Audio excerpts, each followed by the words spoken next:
Welcome back to The Real Story for a Friday. So the Obama administration pushing back now on allegations from former CIA director and Defense Secretary Leon Panetta. It's all in his new memoir. So he blames the president's inner circle in part for the rise of ISIS by fumbling a potential deal to keep U.S. troops on the ground in Iraq. Chief White House correspondent Ed Henry live for us at the White House. So Ed, what are we learning more from Panetta's book?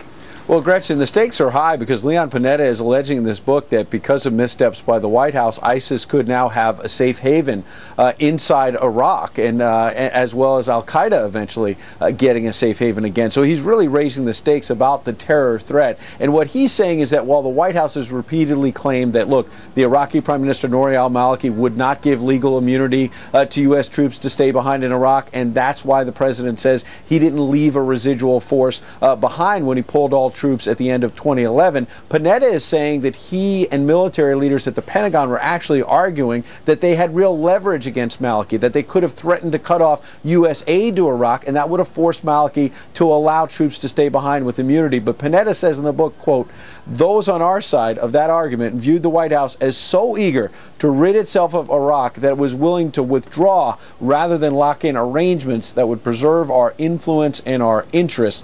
Jen Psaki, though, the State Department spokeswoman today, responded on Fox that basically the White House does not believe that leaving that residual force would have made a difference, Gretchen. All right, so how is the White House responding to all this criticism? I find it fascinating because usually when a tell-all comes out, they say, they dismiss it by saying, we're not going to get into a tit-for-tat, we just don't do book reviews. But last night, Vice President Joe Biden broke that rule, as he sometimes does, speaks his mind, and had this to say about Leon Panetta. I'm finding that former administration officials, as soon as they leave, write books, which I think is inappropriate, but at any rate, no, I'm serious. I do think it's inappropriate. At least, you know, give the guy a chance to get out of office. Now, the vice president may also be stung about the previous tell-all from another former Pentagon chief, Bob Gates. Remember, in that book, Gates alleged that, in his words, Vice President Biden had gotten every major foreign policy decision wrong for the last quarter century. Right. The president ended up defending him, Gretchen. All right. Thanks so much, Ed. Good to see you. So here's another interesting quote from Leon Panetta's book, where he claims America looked weak when the president decided not to go into Syria last year after President Assad used chemical weapons on his own people. Panetta saying, quote, "The result I felt was a blow to American credibility. When the president as commander-in-chief draws a red line, it is critical that he act if the line is crossed. The power of the United States rests on its word." He then went on to say Assad's action clearly defied President Obama's warning. By failing to respond, it sent the wrong message to the world. I'm sure Bill O'Reilly has some thoughts on that, and he joins me now in studio. Leon Panetta saying a heck of a lot in this book, and it is not good for the Obama administration. Well, we'll find out Tuesday when he comes into the factor. Mr. Panetta is going to come up against me, and I've known him for many years. I have lots and lots of questions for him. All right, so what do you make of that quote that I just read about Syria? There was so much discussion back then that the president was wishy-washy. I think it's fairly predictable that most foreign policy people say, if you're going to make a statement as president of the United States that you'll do something, you better do it. Mm-hmm. So I don't think that's a controversial thing that Panetta is saying.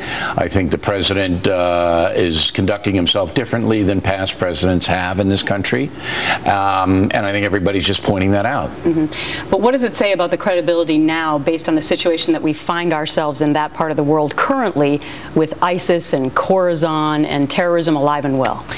It says that the Obama foreign policy of disengagement and being one of the pack has failed. But again, everybody knows that now. It hasn't made the country stronger, and now the president is on the defensive. He's trying to defend all the decisions that he made that have not worked out well for us. So we're trying to advance the story into how all this could happen. And I think that's the interesting part of Panetta's book. Okay, so how do you think it all happened? I'm going to have to get Panetta on the record as CIA chief and defense secretary to say, look, I said this, he said that, and then we'll know what the process was. That's the value of a Leon Panetta, who, by the way, is an honest man. He's not, you know, a spinner. And so he, in my experience, he'll tell you the truth if asked a direct question. And that's what we want to know. Is, okay, now, President Obama said red line and then he didn't do anything. Why? What was the explanation for it? Maybe there is an explanation. But it certainly has not helped the country right now. All right.